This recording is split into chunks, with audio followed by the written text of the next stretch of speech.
Kush bën istighfar, syfyre iftar, muin Ramazan, betet fitim tar.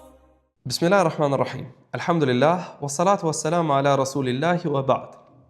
Disa njerëz heqin dorë nga lutja, nga se mendojnë se dëshirat dhe kërkesat e tyre janë aq larg realitetit dhe se asnjëherë nuk do të plotësohen. E disa të tjerë heqin dorë nga duaja, nga se mendojnë se vështirësitë, gajlet, dertet dhe brengat që i kanë në jetën e tyre janë kaq të mëdha, saqë asnjëherë nuk do të largohen. Kush vazhdimisht insiston në dua dhe pret përgjigje prej Allahut subhanahu wa taala, është ai i cili vazhdimisht ka mendim të mirë për Allahun subhanahu wa taala. E çka është mendimi i mirë për Allahun? Nuk është mendimi i mirë për Allahun vetëm të mendojmë se Allahu subhanahu wa taala është i mëshirshëm me krijesat e tij. Po, kjo është njëra prej mendimeve, por nuk është çështje parimore. Çështje parimore dhe çështje kryesore është mendojmë se Allahu subhanahu wa taala është i plot fuqishëm mbi çdo gjë. Pasi të dimë që Allahu subhanahu wa taala ka fuqi mbi çdo gjë dhe në dorën e tij është ndryshimi i gjendjeve, së dyti duhet ta dimë se Allahu subhanahu wa taala është i mëshirshëm me krijesat e tij.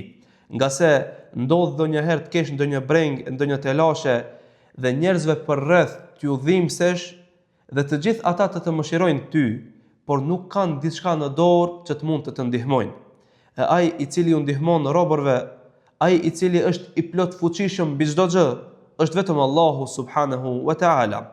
Andaj çelësi i mendimit të mirë për Allahun subhanahu wa taala është ta dish se asgjë në qiell dhe në tokë nuk mund ta ndalojë Allahun subhanahu wa taala nga bërja e asaj që Allahu ka vendosur me bë. Inna Allaha ala kulli shay'in qadir. Allahu subhanahu wa taala është i plot fuqishëm mbi çdo gjë. Allahu subhanahu wa taala ka mundësi të veprojë çfarë ai subhanahu wa taala dëshiron. Andaj adhuroj Allahun me këtë bindje, nga se nëse kjo bindje ngulitet thellë në zemrën e besimtarit, kush nga krijesat mund ta brengos këtë zemër? Çfarë brengë dhe mërzie mund ta shqetësoj këtë zemër, të cilën Allahu subhanahu wa taala ka vendosur ta mbaj në zonën komforte? Andaj në këtë natë të madhe të Ramazanit, lutë Allahun me këtë bindje, mos hiq dorë nga lutja e Allahut derisa dëshirat dhe ëndrat e tua të realizohen nga ana e Allahut subhanahu wa taala, sikur se tha Allahu në Kur'an, ud'uni astajib lakum. Andaj ju o robër, lutmuni mua që unë t'ju përgjigjem.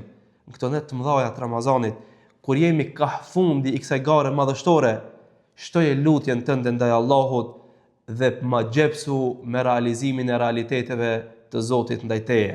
Wassalamu alaikum wa rahmatullah.